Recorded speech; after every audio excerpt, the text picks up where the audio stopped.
All right then, ladies and gentlemen, welcome back to the WD BLACK Esports Club Pro League 4 Rainbow Six Siege, supported by Ubisoft, here with your hosts Blackjack and Foxtrot, and our match admin Eisen, as we have absolutely no time to waste on this fourth day of Division 3 for Season 4. We'll be joining our players right now, in fact, as it is Saw Faith versus Fufu Esports on the map of Oregon. Going live on the screens in just a short second here. The ban phase has already been taken care of, and as you can see, Zofia, Nomad, Valkyrie, and Clash are your bans here on Oregon, which will make for a very interesting game indeed. Let's have a look at both the rosters right here in the lobby for ourselves before we get into round one. From the side of Fufu, we've got Sajin Desmond. I have no idea. I guess that can be pronounced as, yeah, that's actually Dizzy, I realized. Dizzy, Drish, and Roni. Took me a second. The tags are inverted. What do you want me to do?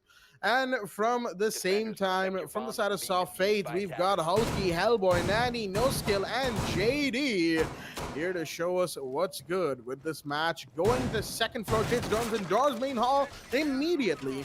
The first side of choice from the defensive team, Saw Faith, and I do have to say, you know, it was a bit of a tight squeeze right there, right towards the end when we were going live with the match, of course, but, you know, all's well that begins well. At least I do hope so in this situation. But I believe, you know, there's a certain someone that hasn't had a say in all of this since I've started talking, and that man would, of course, be the man himself, Foxy.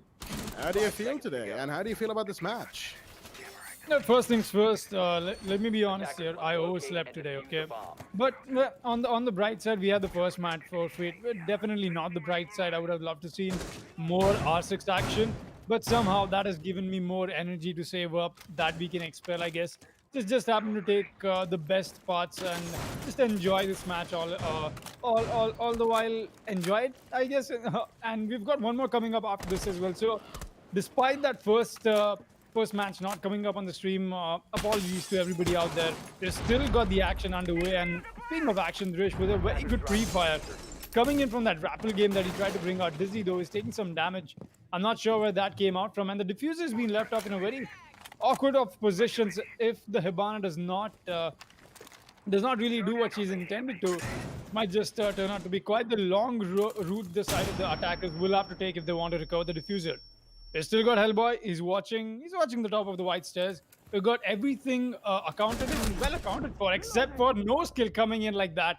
With a quick headshot, Desmond falls, and it's quite the gunfight he happened to take. So much damage already done onto him. 1 HP essentially that is left on him. Let's see what the rest of the round unfolds.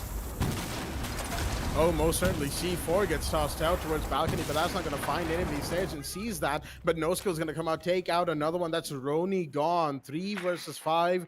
2 attackers off the board. How is he allowed to get away with this with so little HP, as Nanny will be the one to find Sajin. The P10 Roni coming out strong on Bedroom right now with Drish and Dizzy, the last two standing. How many times have we seen this two come out being the last men for the side of Saw Faith? Well, a lot of times, and they've worked a lot of times together, but not this time, it seems. Dizzy, last man standing someday, as Fufu are not exactly having a good time. We've got the Homai Hulky on the roam. He's been seen, and the Ash will take him out nice and quickly. 1 versus 4 with 60 seconds on the clock. A collapse by Fufu Esports that I don't think they were quite expecting. Saw Faith of being very strong in this very first round. A good beginning, but, you know, you have to keep up the momentum once you've started playing a match like this, and that's going to make things a whole lot more harder. A little bit of damage taken by Dizzy, as a No Skill wants to go for a run out. He's not going to find anybody there, even though Dizzy is slowly making his way out towards the southern end of the map. He could see him, the Jaeger, and he will. No Skill. He's going to take him down. That's going to be Dizzy off the board, as Saw Faith will be the ones to take the first round. A beautiful round right there from Saw. Early aggression and momentum maintained regardless of the attempts made by Fufu Esports. We'll see them take round 1 on Oregon. And I do have to say, you know, we had a lot of information to cover at the very beginning of the stream, but we had absolutely no time, if you will, had to get into the match nice and quickly. So just like Foxy mentioned, you know, before we got into that first round, we do apologize for the first match on stream not coming out, but unfortunately, you know, Area 69 deciding not to play today, you know, a little unfortunate right there. Could have had a fun game, but you know, it is what it is. No use crying over spilt milk, as the saying goes. Definitely stuttered a few too many times for my own good in that situation. But we're going to be going forward with the second round. A couple of six picks have been taken. I believe Desmond bringing in the Twitch this time around, as you know, reading into the fact that Nani is going to bring out the Mira. A good pick right there from Saw Faith, one of the two operators that you usually get to see banned on Oregon. Mira, alongside Hulky's Wamai, are in play today. So, bringing in the, excuse me, they're bringing in the Twitch would be a good idea to take care of utilities without wasting any of your own. Fairly good counterplay, but will that allow Fufu Esports to get away with this match is the real question. This round even, they need to take their first round if they want to put Saw Faith under any bit of pressure at all.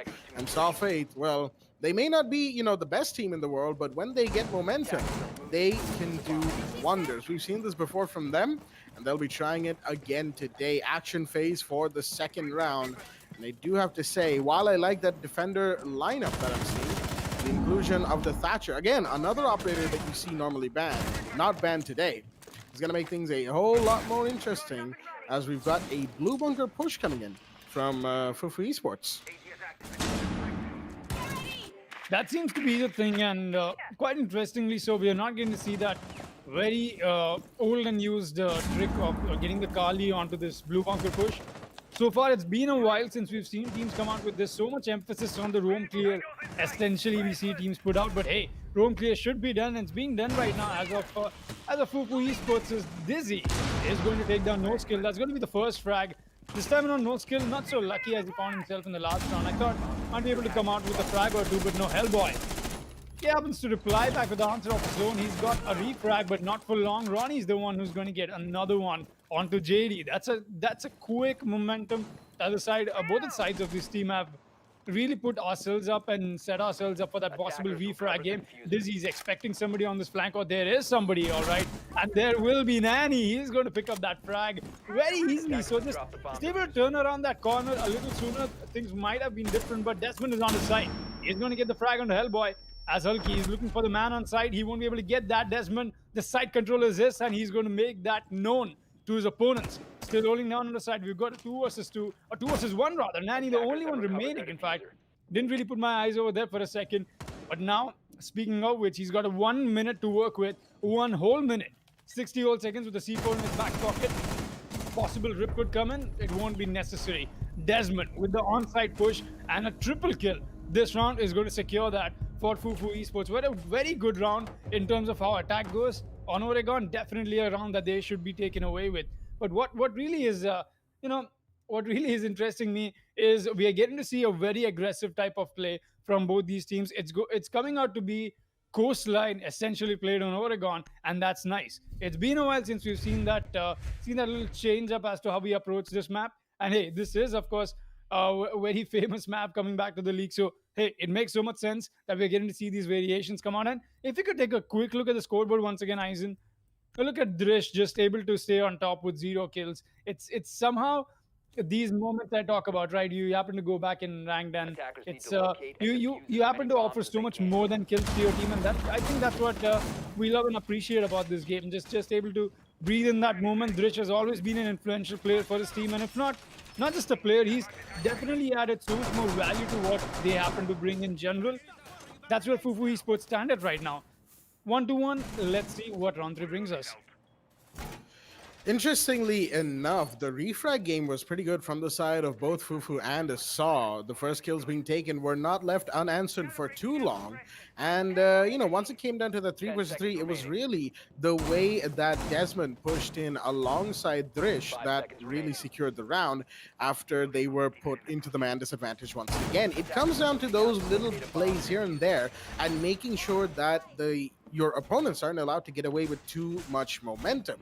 And while I can commend the Saw Fate's roaming Mira idea to a certain degree, seeing as they had more than enough players running around inside a site, once site starts to get a little empty, courtesy of the attackers taking care of your anchors, you should probably start heading back just a little bit sooner. Tiny little suggestions here and there is what we've seen from Saw and Fufu, primarily speaking. Seeing as, looking at the looking at the standings right now, they seem to be the top two of the Division 3 table. So understandably so, this is going to be a fight of the big teams in this division, if you will, the ones that currently stand the most chance of getting promoted to Div 2. Nani's going to get flashed through his own mirror window, no less, but he is safe for the time being. And beautiful headshot onto Drish right there. That's going to take the Hibana off the board. A brave peek from the man right there. As Desmond goes down, that's No Skill taking him out. Another big drop as he wants to go for a peek outside.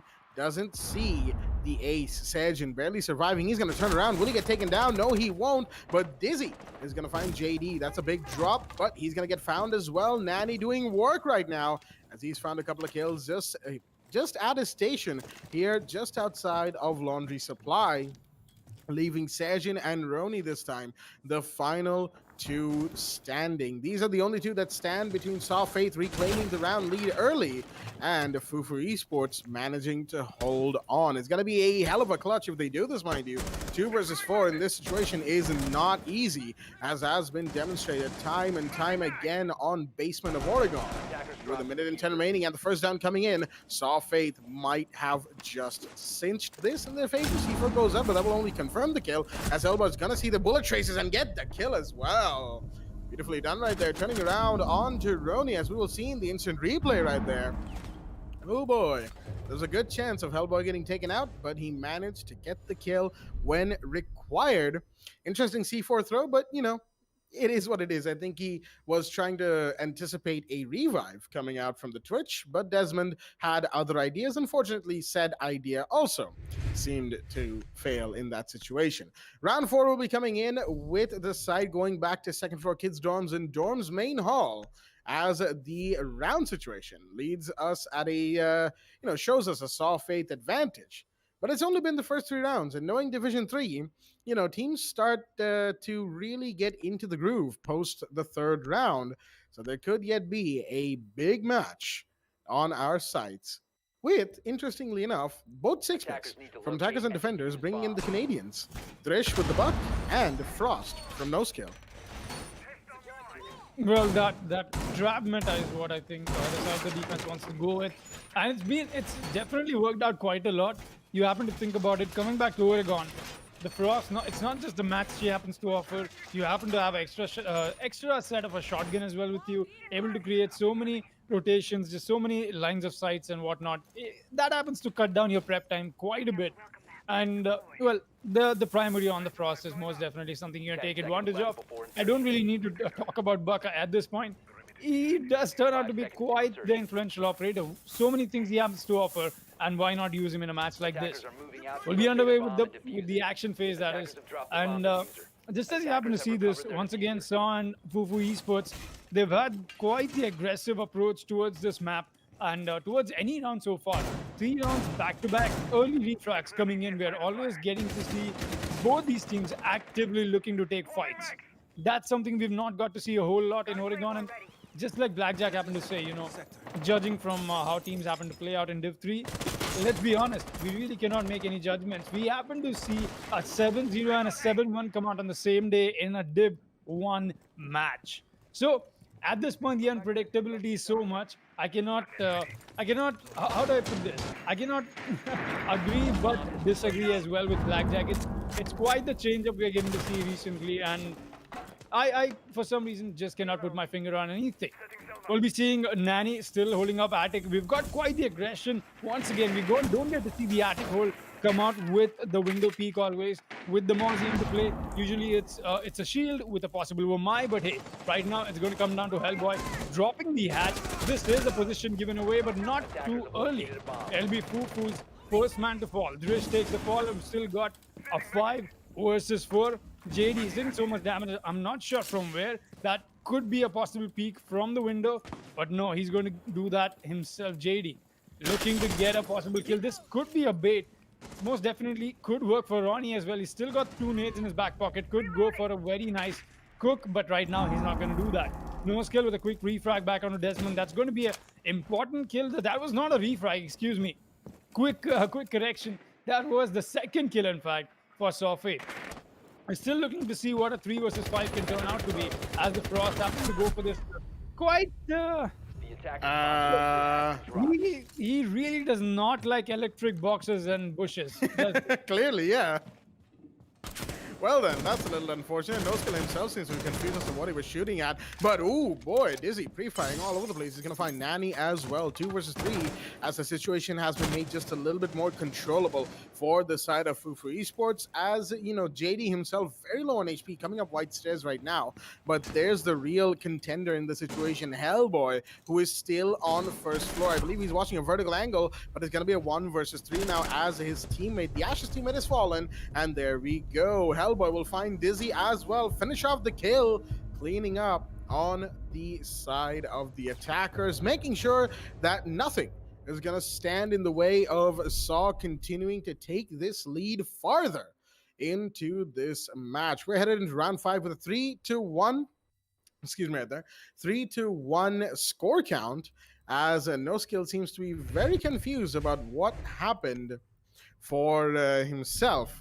As okay, that all caps typing is definitely indicating something else, ladies and gentlemen. But we are going to be going into first floor meeting right here from the side of the defense. No surprises right there, seeing as meeting is pretty much the only other site outside of kitchen and dining that defenders can go through in this situation. With the 5th round going ahead, Saw Faith looking to consolidate their lead, not only here in the match itself, but also on the table, as they are the ones currently in the first position of Division 3. And if Fufu Esports wins this, that will could and most certainly will change, but that only happens if Fufu Esports actually wins this. What we've seen from these first 4 rounds, not exactly the best outing for Fufu Esports in terms of their attack. And while I understand that Oregon is a somewhat defender-sided map, given its history and given everything that we know about this map, what we've seen and what we have heard and, you know, seen in other competitions and whatnot, some would think that Fufu Esports might be able to take a few more rounds than they have so far. Certainly could have been a lot better. Not the previous round. I'm not really sure what happened in the previous round itself, but maybe a couple rounds ago, excuse me, when we went to Basement Laundry, that round suddenly looked like one that could have been taken by Fufu, but unfortunately, it's either their droning or their flank watch or something or the other that's going wrong. And oh boy, how is Nani going to get away with that? You tell me this, folks. How is Nani allowed to just get away with open peeking the top tower window like that? No punish from the side of Fufu, as they were just trying to make their way on towards the you know, the armory and armory corridor areas. With one down, that's Thrish as well. It's going to make things a whole lot harder for this attacking team as they try to push into second floor. So far successful. Not much on the roam game outside of Nani, but you have Hellboy here to try and take out an attacker, or to actually, there's quite the roam game here. Now that I'm actually looking at it, No Skills here as well, and Desmond unfortunately will be denied on that bedroom closet wall that he was trying to breach. He wants to go for an attic breach right now, and he could be able to if No Skill doesn't see him first. Refires, but no kills confirmed. They're not even going to try and take second floor that heavily, unless of course the Selmas give Sergian a line of sight to work. But the impact goes out, but Elba's going to be seen from behind. Can the Jaeger come in? Yes, he does. And that's going to be busy taking care of. Good refrag, as now No Skill's position has been given away. He's going to fall back to first floor, and at roughly the halfway point of this round, it's still not looking good for Fufu Esports. Fufu Esports definitely bottlenecking into what Sawfate wanted them to do. You know, out of that roam game they happened to bring out, it's most definitely made them waste and just drain out the entirety of the round behind that one roam clear. And well, if I may say, No Skill doing a very good job and just able to waste time. We did happen to see a casualty come out onto Hellboy, but I think it's a give or take at this point, right? We happen to see Nani still very alive and kicking. He's going to be setting himself up with the castle barricades and whatnot taken away. We've still got the push happening slowly enough. 40 seconds. This is going to come down to a very expected push. But hey, look at that turnaround coming in from Nani. He's going to get the first frag, and that was onto his own teammate. No skill, gets flicked out of existence somehow. Amongst that chaos, we were able to see 2 more kills come out, and the third one follows up as well. Nani will be the one who will be able to get more than just 2 kills. Will be able to get a third one, and yeah, that does happen to put things into perspective. You know, you have teammates with quite the reflexes. You might want to be careful, and you know, just let them know where you're creeping up on them from. As 4-1, a very dominant first half, if I may. We're already on to round 6. And we're getting to see Soft Faith able to take up this advantage. It was expected, you know. You happen to see the defensive teams come out to be a little better in terms of positions, where you happen to see Oregon be taking us. But right now, it does come back to this little confusion that I'm having.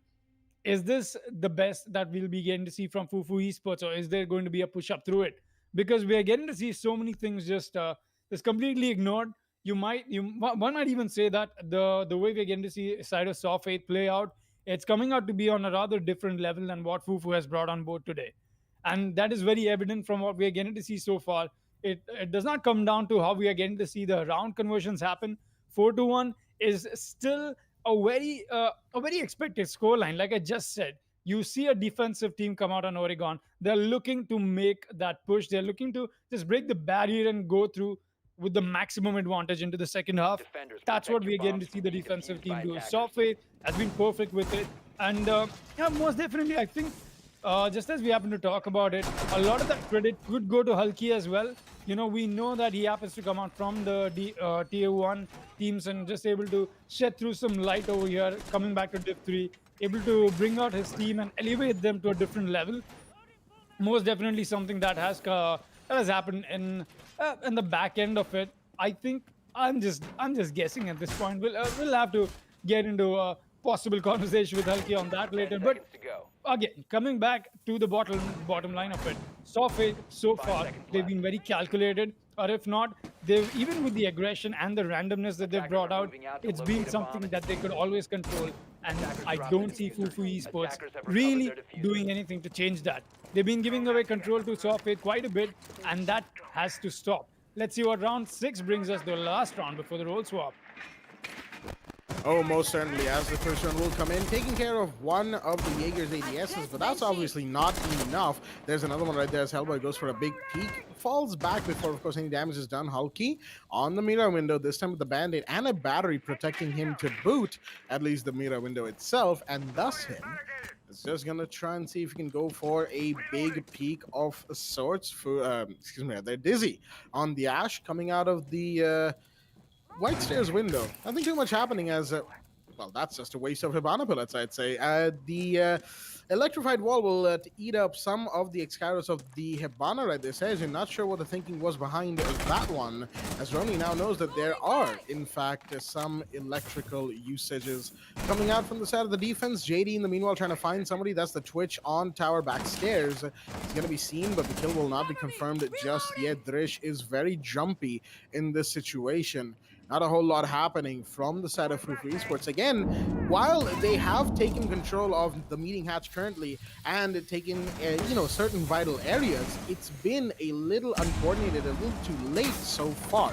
JD, in the meanwhile, ton of damage done to him. He's got to be careful as the flashbangs are coming out from Drish, and Roni will get the first one. That's Hellboy taken care of. First frag is dropped, and that's the Melusi. That's a big one, mind you, as the MP5 can be a big gun to take, to go up against, can go against, if you will.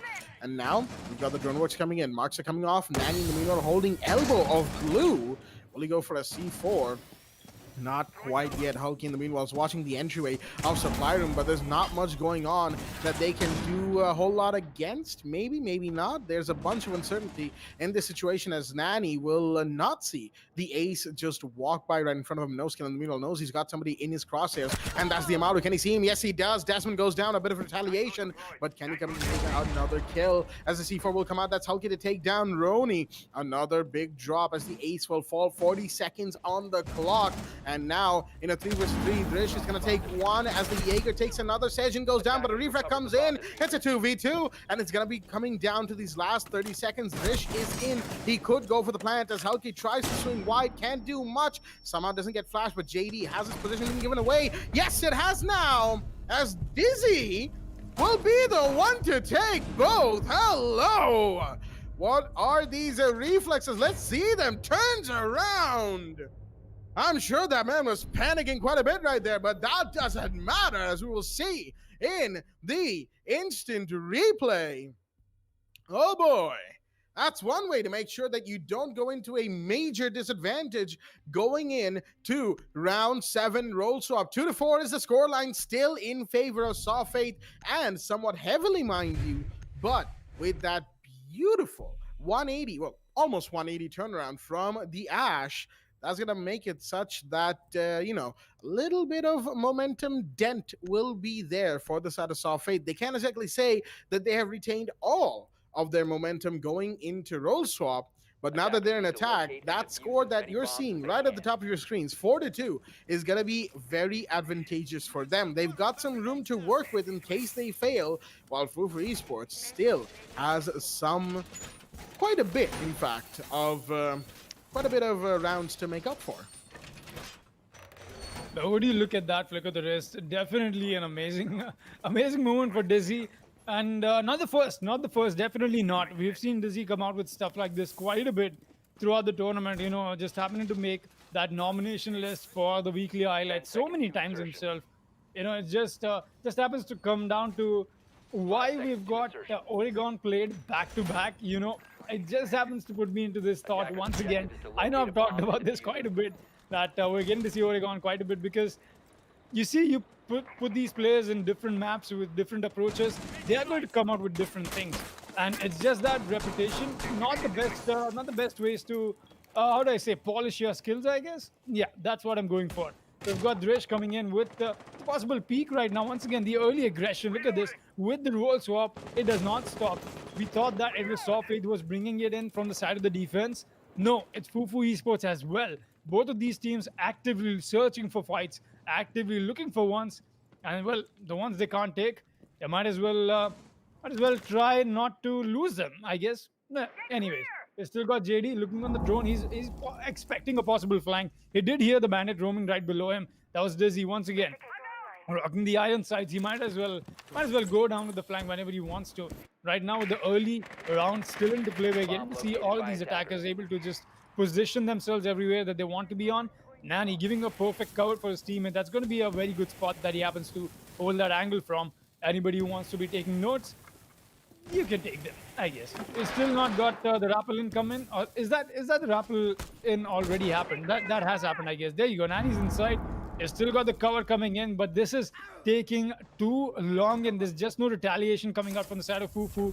It might just turn out to be quite the attack round for the side of Saw Faith, because you see, Saw Faith was doing a very good job into keeping the attention on them while the attackers made the side push. And right now, just the way it's being played, Fufu Esports, there's no attention being drawn.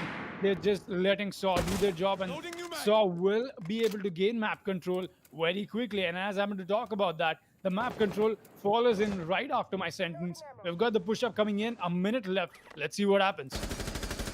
Oh, it's about to be a bloodbath right at the end of this round as Roni. Grenades coming in towards him. His ADS is already burnt, at least on the cooldown, but it's going to be Sejin to find one. That's Hellboy taken care of. The Iana gone. A little bit of bamboozling will not happen. In fact, as Nani comes out towards tower, but it's going to be Dizzy to find JD. That's your Maverick taken care of, and Desmond finds another. No skill goes down. Nani himself is downed. And Hulky is the last man standing, effectively speaking. He's going to find one, and that's Desmond taken care of. But now that his position is given away, can he secure himself another couple of kills? Not quite. Looks away, but no. Wait, what just happened right there? Looks like Dizzy's blown himself up with his own C4.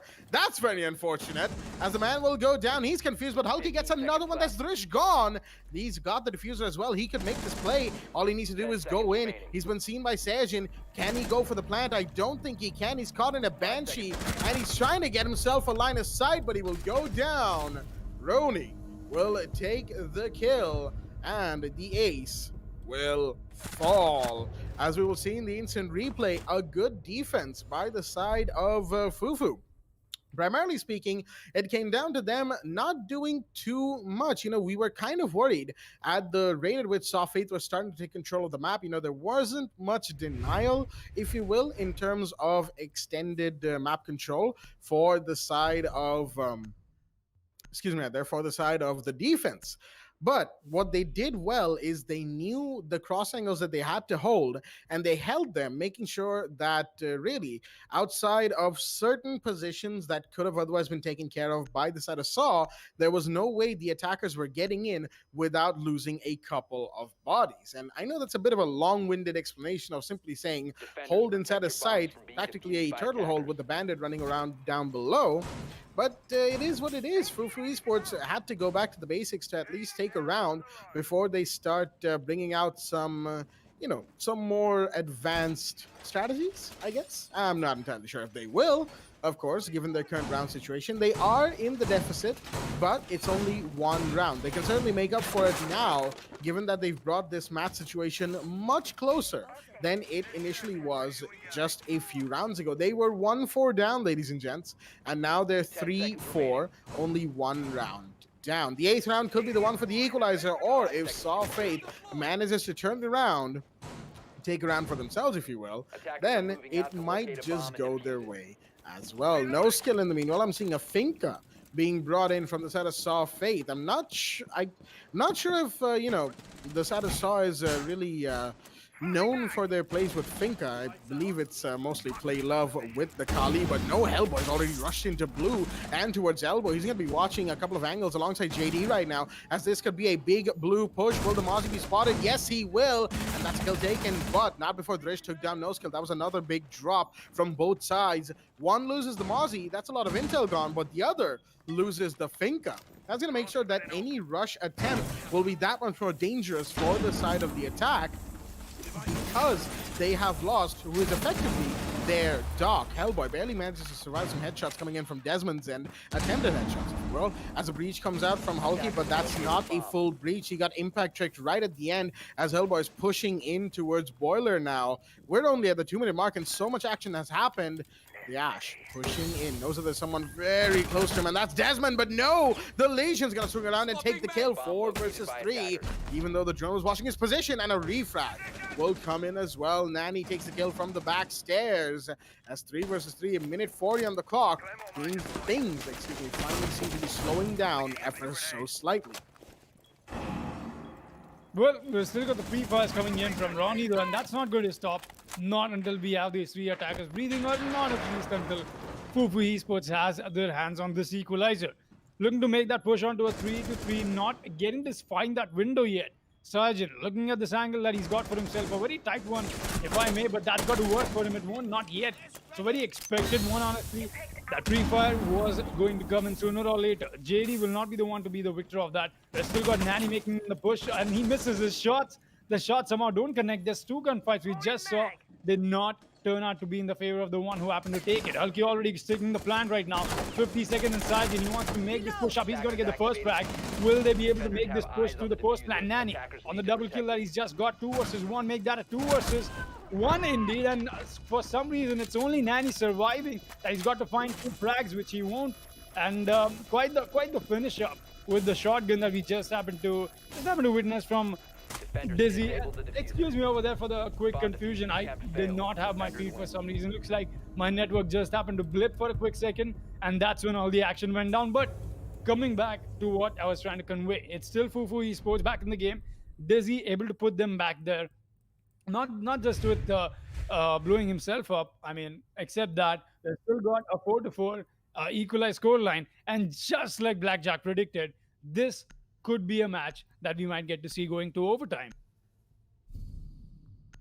Well, I'm not essentially surprised that we're already at a 4 versus 4, ladies and gentlemen, because it is certainly going to make things a whole lot more interesting indeed, as we're headed to first floor meeting hall and kitchen. However, we've got a Blackbeard pick coming out from Saw Faith. That's going to make things a whole lot more interesting. Once again, deciding on a Finka in the previous round. This time, it's No Skill with the BB two shields to protect himself from Siege's golden rule of one-shot headshots. The most divisive operator out there in the game, aside from, Zofia, I'd say, these days, given her withstand is once again a point of contention. Always has been, if you ask me.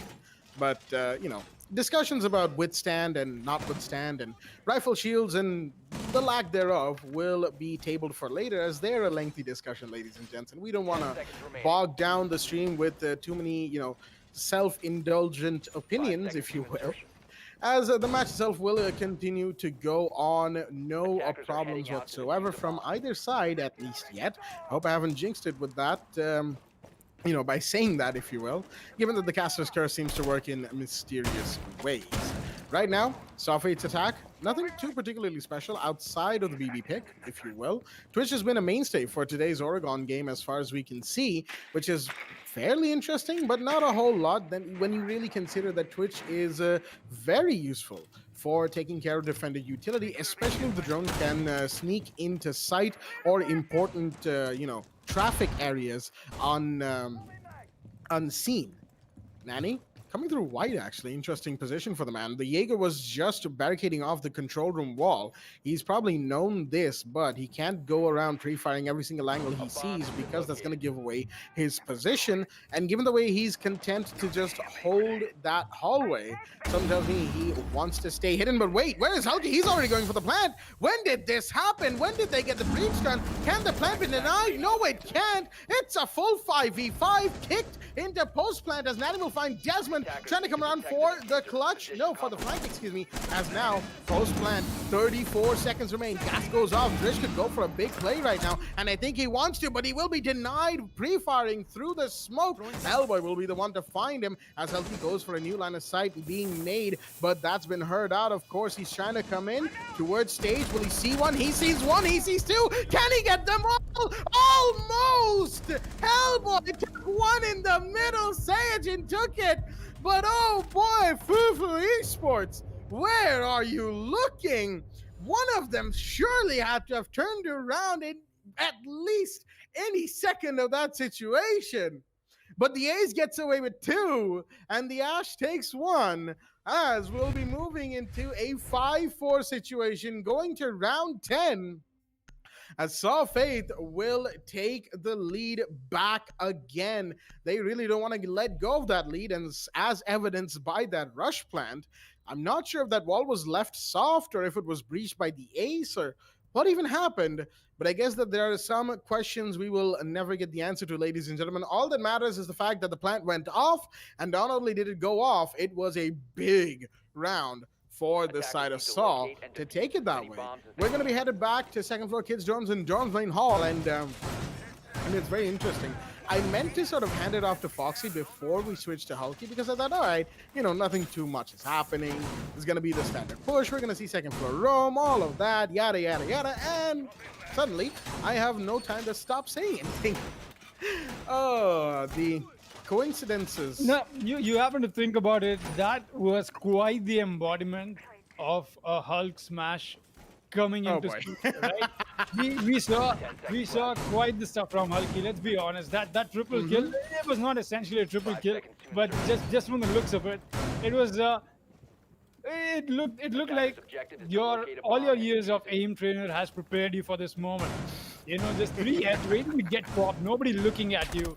Hulky, fortunately, not potatoing on that. Just a good spray we got to see from him. Good target prioritization as well. But the targets, though, they were not. They're not really prioritized in their thought process. We got to see quite the mishaps happening coming in from the side of the defense. Just able to let the attacking team get away with a plant like that. Just so sneaky. That worked out. That's something you've got to watch out for. So Faith most definitely is looking to make more plays like that. But Fufu Esports, they really need to buckle up for a moment, just head back, breathe in, breathe out, and take this round ahead with so much more composure.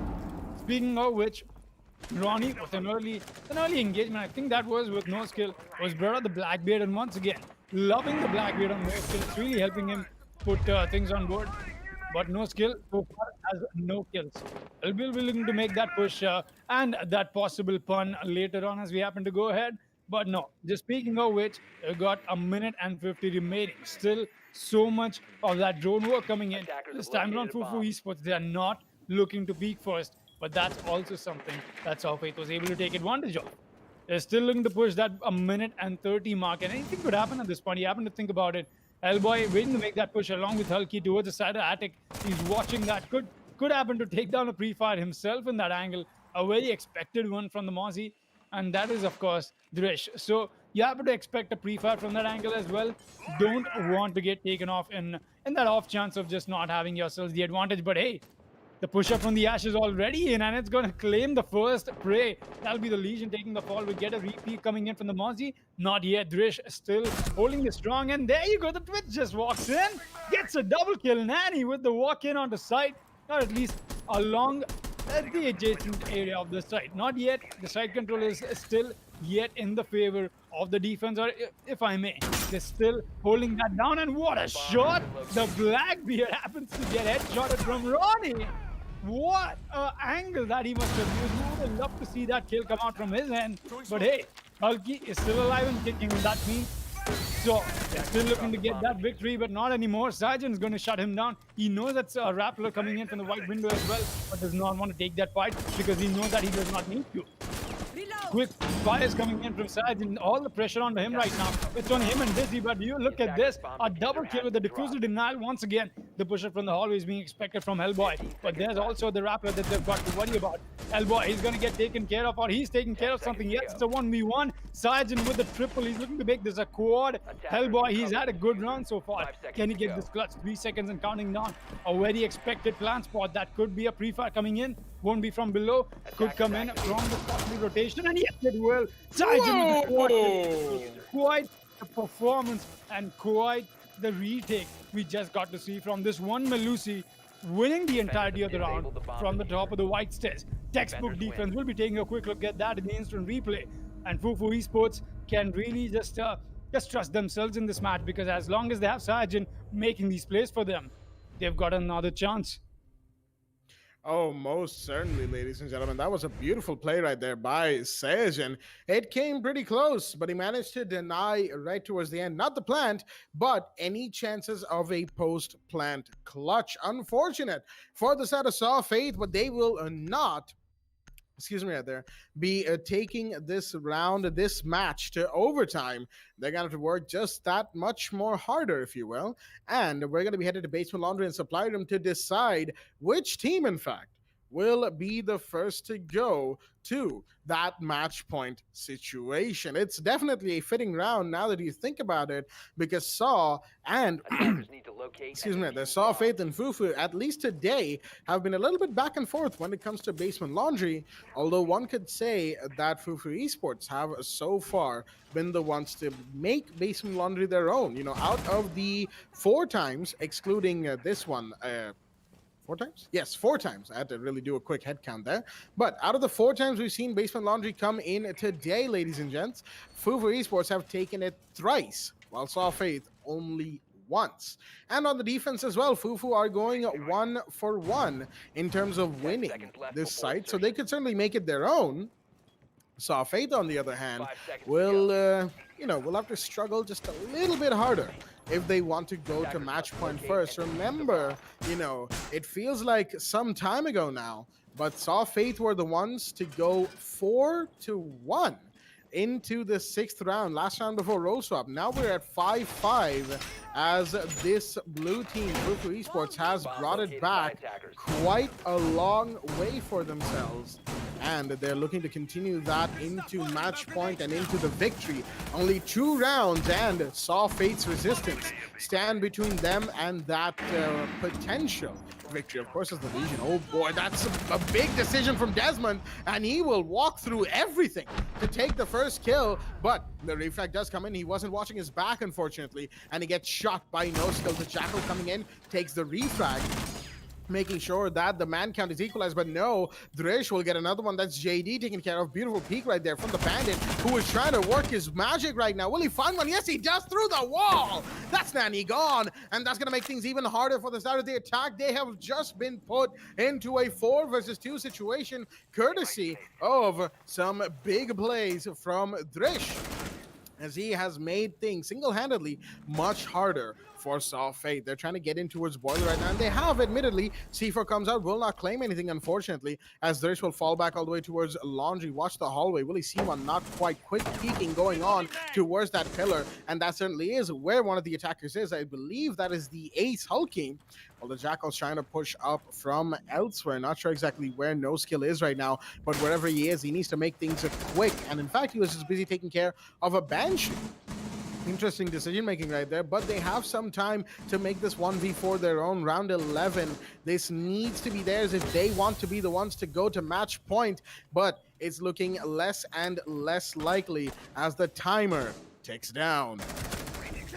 Well, the timer ticks down, but we've still got No Skill able to just put the side of the defense in a kickback mode. No Skill looking to make that push even further. He's got a peek coming in, and that was expected, but not something he can win. Sajin is going to gladly pick up that frag. Alki able to keep himself alive for now. 1 versus 2. He might be able to fight through this. Who knows? A quick rotation from Dizzy is going to be made. They've still got a 2 versus 1 and 30 seconds remaining. Alki in full mood to really just send it at this point. He might be able to win this fight as well. Does that come out to be a win? Yes, it will, but not while Dizzy is watching that crossfire. A good rotation from Fufu Esports, able to call out that, hey, we've got somebody in freezer who's really low. Might as well peek now, and Dizzy did exactly that. A good peek, most definitely a good round for them, and that's going to put them up on match point as well. That's right. It'll not be Sofade, but Fufu Esports who take match point first, if I may say that. Because we don't know where this match is going. We might get to see overtime coming up, or we might just get to see Fufu Esports able to walk away with the victory right here, right now. As where we're headed to is round 12. This is going to come down to be the decider, the round of ones, in fact, as we have to push ourselves into this position. Just as Blackjack happened to talk about this as well, right? We are expecting a possible overtime coming out of the situation. Neither of these teams able to just hold back. Both of them want to send it, whatever they've got, they're putting it out here, but might just not be enough. You've got to put out more than your best, I guess. In a situation like this, 6-5, we'll be seeing a very unorthodox side come out. Could this be the chance for Softwave to make up the amends and take us to overtime? It certainly could be. Mind you, whenever we went to the first floor site, that was a few rounds ago now. That was first floor meeting as well. That was the rush plant round from Hulky and the rest of Saw Faith. Unfortunately, meeting will not be the site that they can just, rush into, if you will. It's kitchen and dining instead, so it'll require a much more west-oriented push, and I say that as cardinal directions, of course, but push from small tower and a little bit of second floor, making sure that no vertical lines of sight can be used against them is going to be what we might see from Saw Fate. And I say might see primarily because, knowing Saw Fate, they might not even go for that. They might decide to take meeting and turn things on their head for Fufu Esports, because the directional defense, if you will, that Fufu Esports is bringing out is mostly faced towards towards the dining hall from inside of kitchen, right? But and a little bit towards the big tower corridor, admittedly. But looks like it will in fact be a meeting take from the side of Saw Fate. At least No Skill and Hulky are headed this way, and they will be met by some resistance, but not a whole lot. Could be Drish coming up, and it will be, but no, a run out? No, not quite. The Thatcher does go down. It's going to be Dizzy, the dog, taking that first kill. Not entirely sure where that came out of. Could have been from small tower. Actually, it was. That's the Thatcher taking care of. Big early drop right there as the Doc has made a play. No Skill will go down, as well as Desmond comes from behind. That's the main stairs that needs to be watched, and now with the Jackal scans coming in, Helbo's going to find one. That's Drish. That is the Goyo taken care of, while Desmond himself is tracked. His position given away on a basement, and the man is trying to save himself a whole lot of trouble by simply not being traceable. Coming up the white stairs right now, holding from just below the door. He's got Dizzy for some additional support right there, and the MP5 on the dock, as we all know, is a really powerful weapon. that Desmond can rely on should his own fail him in this situation. But does he know that help is coming up from behind? I think he does. He's moved out of White Stairs, and with a minute-ish remaining, he's going to make things a whole lot harder. Desmond, he sees the Ash somehow and gets that kill, but Sejin will go down, and meanwhile, Refrag gets taken. That's a retaliation, excuse me, as Nani goes down. It's all down to Hulky once again. Hulky finding himself in these situations, and that is very unfortunate, as the Legion will come around, swings wide in the hallway, and that will be Hulky taken care of. Fufu Esports win round 12. And ladies and gentlemen, this is certainly not what we were expecting going into role swap. From 1-4 down, they are your winners of Fufu Esports 7-5 here on Oregon. Just changing it out of meeting into dining hall is what they needed, apparently, to win that first plus side. 14 kills to Dizzy, and fittingly enough, being the doc for the finisher was one thing to take note of, if you will. But at the end of the day, the match has concluded, ladies and gents, and it is, in fact, Fufu Esports, your winners on Oregon, 7-5, going their way, as they have just made a big play in this game. And of course, speaking of this game, we're not quite done with it, if you will. The speaking with this game part, the match itself is of course over, but we'll be going into Reel of the Moment in just a short while. I know that Foxy has been dying to talk about this match, so have I. The Reel of the Moment gives us a nice retrospective look at what we saw and what could or could not be improved. And in fact, it will be going live on your screens right now. So I leave you guys with this. Foxy, what do you think both teams could, potentially change going forward? First things first, one thing that I think for sure is you do not want to mess with Desmond. Comes out to be quite the scary person, just as a player, what we got to see from him. His stats, lovely. You happen to go back and look at how Desmond's been performing. Does not matter even if you happen to take the stats for the last week itself. It's quite a bit. And you happen to see that kind of consistency come out from a player. It's scary, man. The reason it's scary is because you don't want you one person able to just carry you around, and that's not the case. Fufu Esports, a very good performance today. Just as we happen to see the start-off advantage being taken by Soft Faith, a 4-1 advantage. That's a very good advantage. You just happen to see that. It's a good scoreline. You walk into the second half very confidently so. But hey, Soft Faith just did not have it in them quite clearly, even with the first few rounds. As we happen to take a look at that on the screens right now, round 4 was Soft Faith's for the taking. And more importantly, it came down to some very influential plays. We got to see some good roam game coming out, especially with Nani. Look at this kill. What a beautiful shot onto his own teammate. It's most definitely something that we happen to talk about before in the match itself. But hey, Nani, apart from killing his own teammates, he was able to kill the opponents as well. So I guess his team is just going to let that pass. But jokes apart, you happen to see Soft Faith come out with quite the play style in the beginning. Too aggressive, able to take fights with a little more passion, with a little more energy, looking for active fights. We saw that change come out when Fufu Esports took us to the second half. That's right. The screen, the clip on your screens right now comes down to the round 6. After this is when we saw Fufu taking the fight with them. Look at that flick coming in from Dizzy, man. Just a quick flick of the wrist, just flexing on them. And most definitely Dizzy had a sad round. You happen to think about this one as he happens to drop the question mark in chat with the C4 blowing himself up. But that's only the start of it, or rather, that's only the a little sadder points of it, a little dimmer points of the match.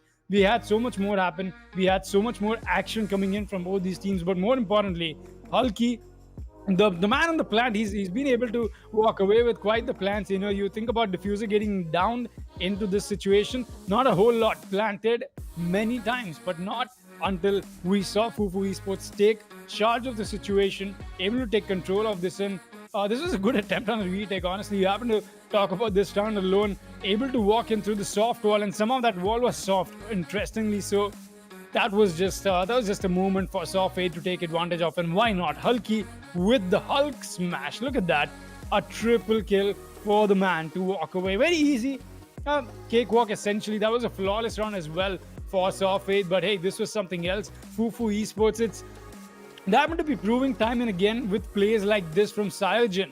The quad kill hold coming in from top of the white stairs, playing that to perfection. I'm not sure what information the defenders had on them, but this was just an absolute beauty of a clutch coming in from the side of the defense, and that's just it, man. It was Fufu Esports able to outplay Sofate at every turn of this match, and at the end, when it really came down to, when it really mattered, it was Fufu Esports who put out their ace performance and not Sofate, and that's why we'll be seeing the same reflect on the scoreboard. Oh, most certainly. You know, coming in to the end of really the moment, one thing I would like to say for both teams on their Oregon attack is they probably might want to invest in a slightly more spread push, if you will. Something we see in Div 3 quite a bit is teams sort of bottlenecking into the same position and getting caught out multiple times. I know we didn't see that too much today, but it's still a point I thought I'd bring up because we did see some of it in the early parts of the game, especially from Fufu. While Saw, they seem to be really just out of it, if you will. All over the place, a little bit discordant and whatnot, but that, of course, is issues that they have to look at themselves, and hopefully they can come back stronger from this match. After all, as certain somebody once said, the greatest teacher of humanity is failure. But you know, enough of the philosophical nonsense, if you will. We're going to take a look at the leaderboard for Division 3, ladies and gentlemen. On your screens right now, Fufu Esports have successfully taken over Saw Fate's position, being the first team to get double digits in terms of points, 12 to them. And Saw Fate will be put down to second spot. They still have 9 points and a good lead in terms of their round conversion, as even if Statics Gaming win their upcoming game against Team Heat, that will still be a little bit of a contested spot for them, because if they don't win by a certain number of rounds, they won't be able to go into second spot. Now that I actually look at it, it seems nearly impossible, but given that Statics as a team is bit of a coin flip, if you ask me, anything could happen in the upcoming game, ladies and gents. Speaking of which, the upcoming game, just like I said, is in fact Statics versus Team Heat, the third and fourth position of the leaderboard, duking it out to see who can either stay on third or become the third position team. And we got some interesting news about that match. It's an Oregon. Yeah, we'll be right back with that. Stay tuned.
We head for the sky, it's alright. Our wings wouldn't fly, it's alright. If we are crashing down again, pieces of love, it's alright. Scattered in mud, it's alright. You're giving me a lie again. And tell me what you want, this time I won't take it to the heart. Cause I know we won't make it out, I've heard it all before. Yeah, tell me what you want, let me hear that I'm the only one. You know that we won't make it out, we've heard it all before. It's alright. It's alright. It's alright. It's alright. It's alright, so let's move on. It's alright, so let's move on. It's alright, so let's move on. It's alright, so let's move on. It's alright, so let's move on. It's alright, so let's move on. It's alright, so let's move on. It's alright, so let's move on. We head for the sky, it's alright. Our wings wouldn't fly, it's alright. If we are crashing down again,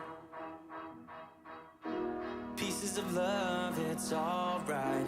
Scattered in mud, it's alright. You're giving me a lie again. And tell me what you want, this time I won't take it to the heart. Cause I know we won't make it out, I've heard it all before. Yeah, tell me what you want, let me hear that I'm the only one. You know that we won't make it out, we've heard it all before. It's alright. Hey. It's alright. Hey. It's alright. It's alright. It's alright, so let's move on. It's alright, so let's move on. It's alright, so let's move on. It's alright, so let's move on. It's alright, so let's move on. It's alright, so let's move on. It's alright, so let's move on. It's alright, so let's move on. Alright, so let's move on.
Alrighty then, ladies and gentlemen, welcome back to the WD BLACK Esports Club Pro League 4 Rainbow Six Siege, supported by Ubisoft, here with your hosts Blackjack and Foxtrot, and our admin for the match and the night, Eisen, with us here, right there, for this second stream game and third overall game of the day. That is Statics versus Team Heat, which will be going live in your screens in just a short while, after a quick little look at the standings of Division 3, because the offline match that we had has just concluded as well.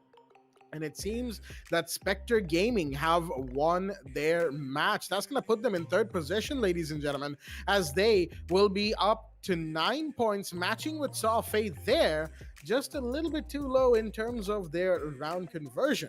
Statics now has to fight for third place, so does Team Heat, as both of them will be locking horns right here in just a short while. Excuse me, right there, to see who is going to go to the third position of the match of the table tonight. And it's going to be on Oregon once again. That is right, we just exited Oregon and we're going straight back into this ever faithful map for this Div 3 match, joining the place, on the ban phase right now, as Team Heat are on defense, Statics are on attack. And we've got the first ban coming in from the side of Team Heat. As the timer ticks down, they've taken the time with this decision. It is a Thatcher taken off the board. Not too surprising, all things considered.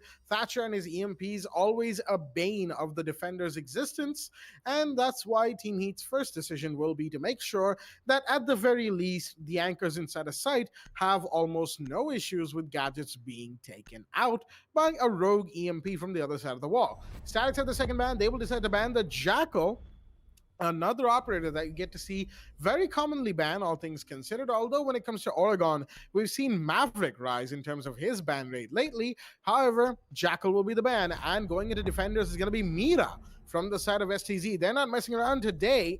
Excuse me, right there. And they probably had a look-see at the previous match that we had, where Mira was quite the pick, if you will, from the side of Saw Faith, and an influential one at that, while Team Heat will decide to ban Wamai. So we're going back to the standard Oregon-based bans, ladies and gents. It's Thatcher, Jackal, Mira, and Wamai of the board today on this match, as we'll be headed into the very first round of this engagement. However, before we do, let's have a look at both the rosters that are here in the lobby for us today. From the side of STZ, we've got Kuntal, Royce, Prince, Sage, the New Dog, and Lame Jokes. And from the side of Heat, we've got Cypher, Roxydane, Night Soul, Mac Daddy, and AMST, or AMST, or however you like to pronounce it. Basement Laundry and Supply Room will be the side of choice as the first round is underway. But I believe I've kept the man from the mic long enough. Foxy, take it away. Thank you for that beautiful introduction into the match, Blackjack. We've got already 6 picks coming in, and that's going to be, of course, for that information take that the side of the defense will want. A Valkyrie could have been the go-to pick for them, but no. Right now, it's going to be the Maestro that'll come out from Cypher. First side coming in from the basement. So you just happen to see this Goyo being brought into play once again, along with the Maestro and the Melusi. They've not got the Vamai coming out yet, but Oxygen is here with the Jaeger. So that's going to put and take us back into the very classic of Oregon that we get to see, unlike the last match that we just happened to witness. A very frag heavy and just a very kill centered match that was the one before this. This is going to come down to a little more slow pacing of a match. That's all. Nothing else. Very standard stuff on Oregon, but it is a little, how do I put this? It's definitely very confusing as to how I don't see teams just bringing on variety for themselves in the first place. Just leave alone that you're able to see Oregon come out so many times in the entirety of the week. It's the dependency and the lack of variety that the teams in the region have just come down to it. That's a question I really need to ask right now, because we see Oregon Clubhouse getting so big so much in the beginning of the last season or the last league, the last league or whatnot.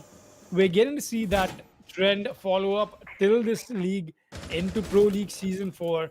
The next one is coming up, a Season 5 as well. So you just happen to think about it, it's very repetitive from the teams. It just happens to show us as an audience that once again, when it does come down to having yourselves a better, how do I put this, a better track record on multiple and variety of maps, just having yourselves a better track record as a esports team in general, it's been something that all of the teams lack is variety. Oregon, Oregon, Oregon has been the map back to back, no change whatsoever. So it's going to bite the teams back when it does come down to it. But though right now, let's focus on the fights that's going on. Lame Jokes able to see himself, find himself in that little fight that he's got. Oxidane though correctly predicting that peak, and oh, Zofia almost losing his head. Kuntal is not looking to repeat that, or is he? That's going to come down to a very dangerous fight if he wants to. If he wants to win it, of course, he's looking to do that. Kuntal still not making the push. He's expecting Oxidane to be just as aggressive. A 5 versus 5. No lives lost. 1 minute left. Let's see what happens. Not a whole lot of time as Cypher's going for wide swings on the back tower stairs. Oxidane's heard that, and the callouts are coming in as now with the gas grenades going off towards the blue bunker door. The push from STZ has been denied fairly well from Team Heat, all things considered, but the drones will find some crucial positionings, especially for the Jaeger right there. He is still undeterred, mind you. Prince will now take a ton of damage. Oxidane gets one, but he gets refragged as well. Kuntal gets it, but there's still somebody towards elbow that they have to watch out for. Mac Daddy goes for a peek, throws out a grenade to cover his position, but can't as Lane Jokes goes down in the meanwhile, and there goes Kuntal as well, and there's another one taken, and that is from Cypher and AMST, and now it's all down to Royce, who will go down to the vector of Night Soul. Team Heat, knowing that the entire push from the side of STZ is coming in through the blue bunker and the backstairs region, deciding to fall right in heavily onto the attackers at that, as we will see in the instant replay. Second for Kids Drums and Drums Main Hall will be the set of choice going into the second round for both of these teams. A very interesting first round right there. One that didn't essentially, excuse me right there, paint Statics' attack in a particularly good light, if I do say so myself. And I say that because Statics isn't... they're not exactly, bad as an attacking team. They're actually really good when it comes to teams in Div 3. But for whatever reason, like I mentioned in the previous game, their rounds are like a coin flip. They're either going to completely trounce their opponents or get trounced by them. Unfortunately, in the previous round, it was an example of the latter, as we get to see. And I do apologize for... breaking off my sentences a little too often, but it seems that I haven't exactly drank enough water today, but it is what it is. Right now I would like to actually kind of follow up to what Foxy was saying in the previous round, right? Which is, we get to see Oregon and Clubhouse time and time again, with a little bit of cafe mixed in, admittedly, but it's sort of different when it comes to all three divisions. And I say different, it's different in terms of the thinking. Because when it comes to the top tier teams of the region, they definitely have multiple maps practiced, ready and going. Consulate, you have Cafe, you have Theme Park even, to an extent. But they play these maps because they're the most reliable, the ones that they know that they can get away with just playing the basics, not revealing too much about their strats. The whole hiding strats and saving strats meme. We've been in this discussion before. But when you sort of come down to the lower tiers, lower Div 2 and Div 3 in its entirety, this is the map that they know the best, right? And while they may or may not have some practice on maps like Consulate, like Cafe, as C4 comes out from Cypher, that's going to find, unfortunately, Lane Judge. So Sophia gone, and the Mute taking the first kill right there. He's going to put the attackers in a bit of a disadvantage as Night Soul throws another one that's going to do a ton of damage to Prince, as the attackers have to be a little careful of their positions. 2 C4s, one takes a kill, the other does a ton of damage. But going back to what I was saying, it's down to just the simple fact that Oregon is a map that these teams know very well. It's a map that comes up very frequently, as Prince has to be careful of the push-up coming in. How does he not see him? He does now, but no! Cypher will be the one to lose that, and Prince, in the meanwhile, gets taken down. The refrag does come in as the Ash is trying to come in, Kuntal, to make amends for his teammates falling, but unfortunately, he's far too late, if you will. And Night Soul will make a clean getaway. We'll continue that discussion just a little bit later once the round is over, because now the action is starting to slowly heat up with the Nomad coming up on the armory stairs towards Trophy. Oxidane on the flank could make a big play right now. Meanwhile, Vulcan shields are getting popped as control is given away to Statics, but not in the way that STZ wants it to be. The attacker's bomb diffuser has been dropped. Well, that is the case, I guess. Oxidane coming up with another one. That's going to be a frag onto Kuntal, and that does happen to be the diffuser drop as well. 2 versus 4, we just found ourselves in Royce looking to make that push. He's got the Nomad, and not anymore, never mind. Just as I happen to speak about it, Night Soul relieves him of his duties in not the most pleasant of ways. A bullet to his head is going to do the job for him for now. There's still God Sage, the new doc, working to make this push working to see if his team has a chance in this possible round of 1 versus 4 clutch is what this Twitch will have to bring in with only 30 seconds remaining. The push has got to come in from Sage. That's going to be a quick peek from Mac Daddy. And another one, and another one. The shotgun to the face connects. We'll be getting to see that in the quick instant replay as well. And that was quite the round once again. You happen to think about it. The defense able to take off quite the advantage. But man, I cannot put this forward in the most decent of words, I guess. It's just too repetitive of seeing Oregon back to back, man. It's a human tendency that you're able to see me leak out on the mic right now. That yeah, you happen to see something exploited quite a lot. There's got to be a line you draw somewhere, right? I mean, at one point, one has to ask, going off of what you just said right there, Fox, is at what point does it become just a little too much for just the enjoyment factor of everything, right? Because we see Oregon so much, right? And while, I will concede that between the 3 divisions, there's certainly a little bit of difference in how Oregon is played, the kind of approaches that different teams take. Some are more spread out, some are more concentrated towards side, either turtle holding or pushing through and bottlenecking themselves. I understand that there is some variety to be had. But, over the many weeks that we've had the previous league and the pro league now in season 4, mid-season 4, mind you, 4, one has to ask, have we already seen everything that our region sort of has to offer for Oregon? I am tempted to say no, because, it is, of course, a dynamic game, right? Rainbow Six, there's always meta shifts, and there's always, new things being discovered, new tech, new, opportunities can arise. But at the same time, until that happens, and mind you, that hasn't essentially speaking happened for Oregon for some time now, one has to ask, is this it in terms of map variety, in terms of what we can see? Because it's just the same thing over and over and over. Just like Foxy said, repetition is something that we see our teams and our players here in the WD BLACK Esports Pro League for Rainbow Six Siege. If I could just interrupt you right now, Blackjack, it does come down to a very base level of how an esports player happens to look at himself as well, right? That a little bit of variable between self-respect that, hey, I've played this match too much, I might as well try and push my boundaries, my limits, and exploring. Exactly. Right? Yeah. Yeah. But one would, yeah. one would think that to and fro. Yeah, it really hasn't been at the same time, if you will.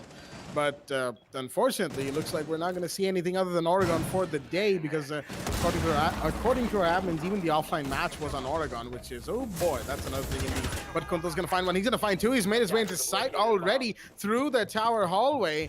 This man is a little angry, admittedly, and he's taking 2 kills at the cost of a little bit of HP off of his own, as Prince is going to take a bit of damage. But Royce, can he get a kill? Not quite. Missing a lot right there, as instead AMST will take that, and a down onto Royce as well. Grenade did go out, but that's not going to find anybody. That's going to put the side of Static into a bit of a disadvantage if Royce doesn't get revived, which he will, admittedly. That's going to make it a 4 versus 3. Oxidane very much full up on HP on second floor. Night Soul and AMST not so much. They're trying to do what they can in this situation, but no, AMST is going to get 1, and there's the Zofia going down as well. The Sledge comes in to get the refrag onto Night Soul. Can he get the second one on second floor? Yes, he does. Royce barely threading the needle right there. AMST to fall, and now it's all down to Oxidane. Where's the diffuser? It has been dropped outside of meeting. I'm gonna pick it up nice and quickly. Royce goes in for the plant. No C4 threats as Sage is already on the meeting hatch. Oxygen knows this, of course, and he's just holding the angle, but the pre-fire will give away his position instead. Sage isn't exactly gonna peek that because he knows he doesn't exactly have to. And, oh, wait a minute, I guess he just doesn't know. Oxygen comes in and just secures the kill for himself. And now it's all down to Royce. He will see the legs of the Jaeger, and oh, man.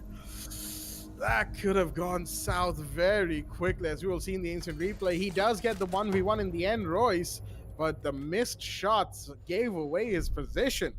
And had the Jaeger been given just a millisecond more, he would have gotten that final kill. Boy, oh boy. And that came far closer than I believe STZ wanted it to be, but they will take first floor meeting and a kitchen and push this match just a little bit longer, if you will. 2-1 is the scoreline, still in favor of Heat as we head to basement laundry and supply room. Well, that's exactly where we're headed once again, back to this not so trusty site, as just as you happen to take a look at that on the paper. But hey, we still got ourselves a 1-2 in the favor of the defense. Very expected first beginning of this match, first 3 rounds. You happen to see the defense take maximum advantage of whenever they can, and that's exactly what they've done. We've still got to see moments of performance come out, and I just realized, happening to take a look at the roster with Calculated walking out the Team Heat and joining Lies Valiance. We've got Mac Daddy filling in that spot for Team Heat. So a quick roster update as well for the fans that are just joining us right now, because you happen to think about a Team Heat's history. It does go back to Calculated being a very huge part of that success. So far, it's not come out to be evident that how is this roster change really affecting Team Heat, but I'm looking forward to find that out. And it's just that I've got to look at perspectives into this match that do not have Oregon involved with it as a viewing angle, because once again, it will come down to expecting the same stuff, and it will come down to just being very cliche, I guess. We've got Oxidane just looking at the blue bunker take once again. Very is just going to be chilling out there right now, because Statics Gaming, we've not got to see them go for the blue bunker take. Look at this. They are getting their control done over the top floor, and as well as the main stairs push. That's exactly what they're expecting to do. Says the new dog already into fight on the side of Zulu. I'm not sure who was that really giving him a contest in that little fight that he just put himself up for. Royce is going to go for the long rotate all the way from the small tower and into the hallway. This is quite the turtle hole coming in. I've got to give that to Team Heat. We don't see any roam game. We don't see anybody just coming out with the aggression. They want to play this slow. They want to play this well. They want to play this nice. And speaking of that, well, let's get to see the first kill come out. Lame Jokes will be the one to first to take the fall, or rather first to take the frag, MST is the one who goes down. We've still got ourselves a 5 versus 4 established. The push will come in. Mac Daddy coming in for a quick rotate. He wants to relocate himself at that position. Just able to use the canisters with so much more potency. But right now, it will come down to the order coming into effect. Cypher awfully close to this range. His position being given away. They're going to look to dismantle him, but no, Cypher gets the first frag, the Zofia. A very ill-advised push, not without the flash, not something you wanted to go for. Roy still looking to get that kill for himself. The order is something he's got to be scared of himself as well. The Selma breach is not the best of things to draw up attention, or was that? That was, in fact, very well done. The attention drawn away and the kill coming in right back. A quick frags and the scoreboard lights up. We'll see Oxidane and Mac Daddy, the only ones left remaining. Diffuser on side. We're looking to see the attacker make the push, and Oxidane gets one, but no, this is just a cleanup. A frag press that Statics Gaming takes advantage of. A very good attack round, coming in from them. Able to throw in that little change up of the main stairs push along with the freezer push coming in, and doing that well. Doing that just a little bit more teamwork is what we got to see them able to walk away with the attacking round, and that's what we love to see. It's going to put ourselves up in a 2-2. Round 5 will be underway. Just the simple fact that we could go from a backstairs blue push to a main stairs and a little bit of take towards supply room is enough to sort of dismantle Team Heat almost entirely without too much loss from the side of the attack. It speaks volumes, ladies and gents. We're used to seeing Blue Bunker and Backstairs be taken. We're used to seeing, Blue Bunker Attackers and need to Freezer locate be and defuse taken. the But bomb. you know what we're not used to seeing? Changing it up, going main stairs. Nobody goes main stairs anymore because you're always afraid of that angle being watched. Admittedly, that angle is watched at the very least in the early round, but you could play some mind games with your opponents, making a whole bunch of noise towards the Blue Bunker backstairs area, making them think that, all right, the push is coming from there, and then you turn things around. STZ actually did something similar to that in the previous round, and that's why you see them taking basement laundry so well. They definitely knew what to do, if you will, and that sort of forced the side of Team Heat to consider a few more factors than they will have to for this, or they thought they would have had to for this match. That's certainly going to be, adding some more intrigue to this game, as just simple change-ups like that can make what otherwise, some we ourselves expect not to be a very, vibrant match compared to what we've seen all the time, just a little bit more intriguing, a little bit more interesting. This sort of thing breathes new life into a map that admittedly has pretty much been played and beaten to the ground and then under, but as in the theme of beating dead metaphors into the ground as well, we're going to see Oxidane coming in towards the meeting area. He's got a little roam play coming in for himself, just below sight, admittedly, as Selma breaches are going off towards the master bedroom, excuse me. It's an interesting take from the side of Statics Gaming, as Royce, I'm not sure if he saw the Jaeger right there. I think he may have, but Oxidane, he himself isn't exactly seeing Royce either, as the Twitch is just behind the shelves. Royce is pushing up. Do either of them know of their positions? Well, Oxidane's position is now given away, but he will be the one to capitalize on Royce being the one to push him, while Saffron gets taken down by Sage and the Udog. There's a bit of retaliation right there from right there from the side of the attack. STZ making sure that the man count is not going to be in the advantage of Team Heat, at least not for too long. We're going to move on to the minute 30 mark in the round, as this round is slowing down ever so slightly. Lane just takes a bit of damage. He knows now that there's somebody in that region as Prince goes for a play. Unfortunately, that play is going to be Mute Jam.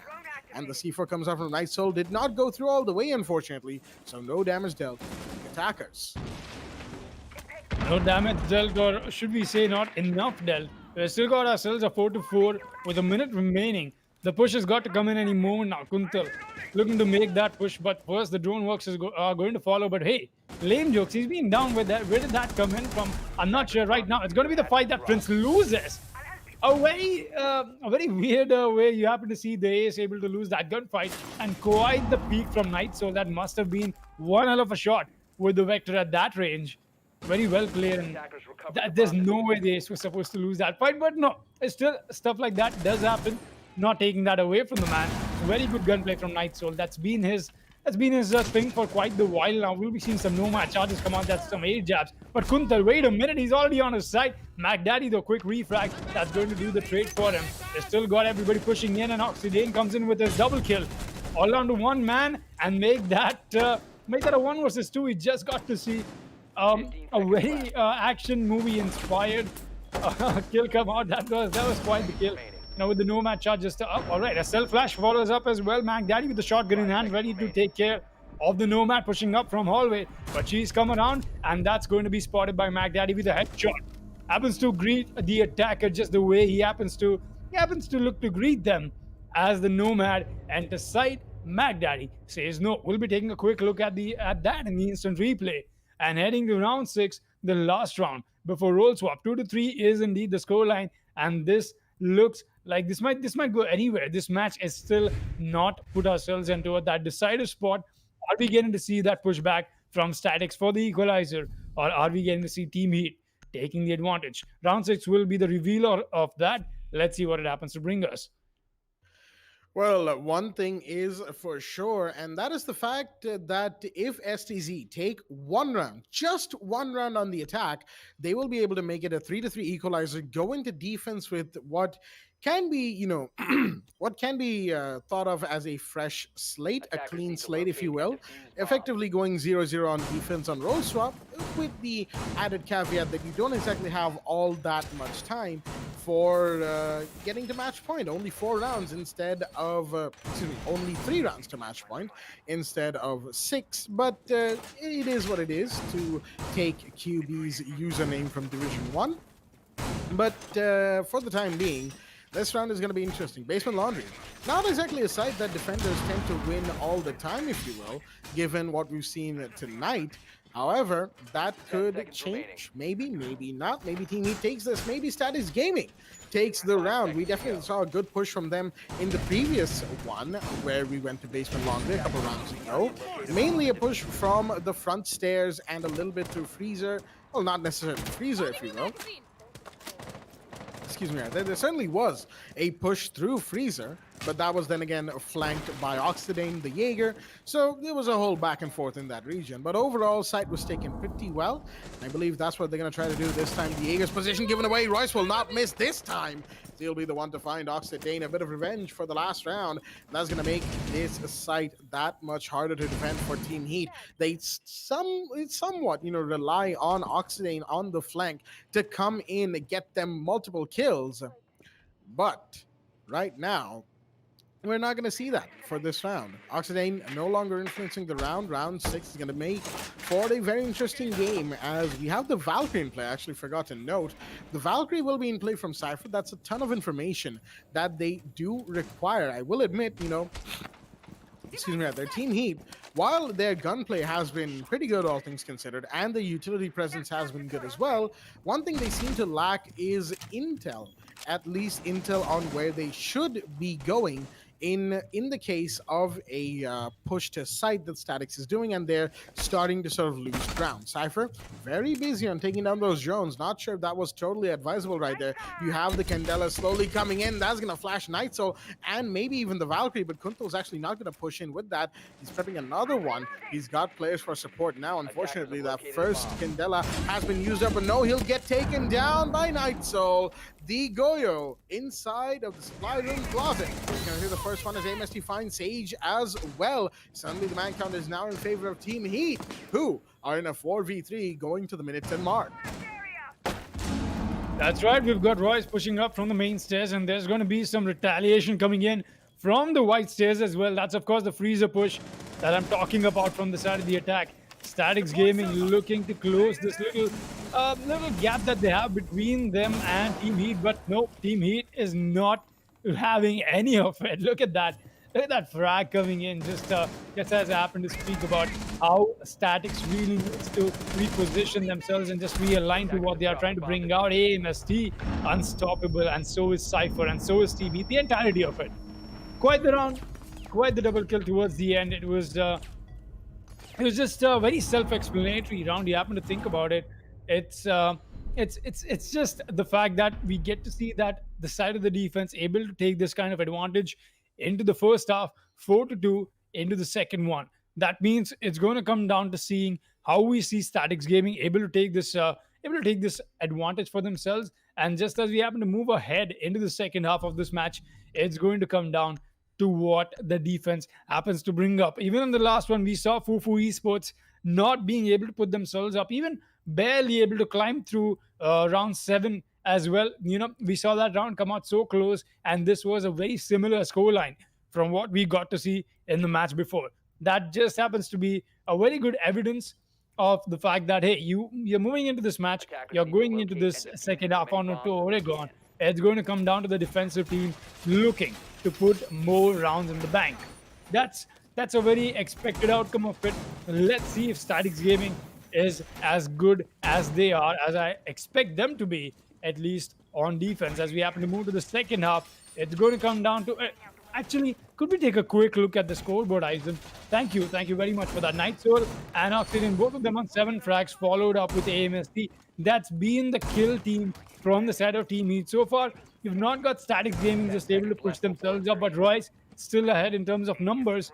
We are looking to make that they are looking to make that push happen and just able to close the gap, because this gap could get all the while more further if they don't really step on the pedal right now, as Kuntal accidentally happened to detonate or impact Nate on himself. But that's not going to be an issue. Not a whole lot of damage done to himself, as well as the reconstruction will come in and whatnot. The site setup is done.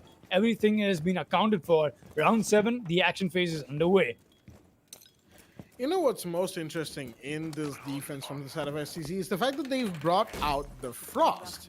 Not exactly an operator you get to see too often, but she is certainly seeing a rise in the amount of time she's played in any given match. You know, I mean, okay, there was a joke there about the bar being set at 0 and any number is higher than that, but I kind of realized that was kind of a bit too bad to be set in this situation, so I had to stop. But, you know, I will admit, Frost is very nice to see being brought out. While the 9mm C1 isn't exactly the best primary weapon, all things considered, getting the ITA-12S will make site reconstruction that much better, and that allows her to find some really, you know, tiny areas, or better areas, if you will, that the Frost traps could be put onto.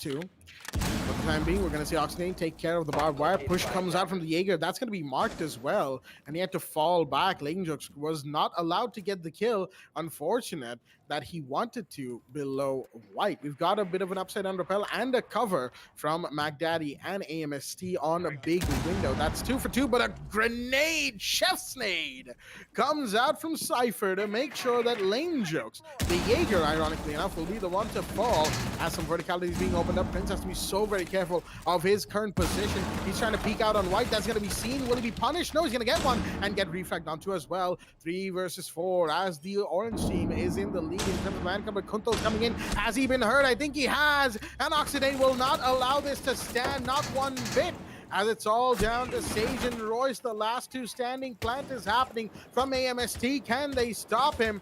Royce goes around all the way towards white. He sees the Ash, gets the kill as well. Done, but he needs to get a couple more. AMST will go down to Royce, but not before Sage went off as well.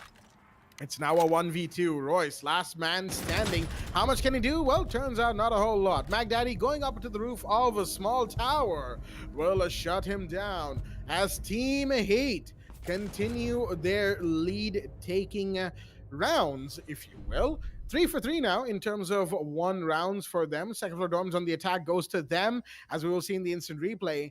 It was a fairly standard attack, except for that white stairs push. Cypher and Oxidane, they were the rogue element, if you will, as the big window push could not have happened had white stairs not been that influential for the Sato Team Heat. They not only took care of the Jaeger, they took care of Legion and even the flanking Melusi, who was heard out, called out, and taken.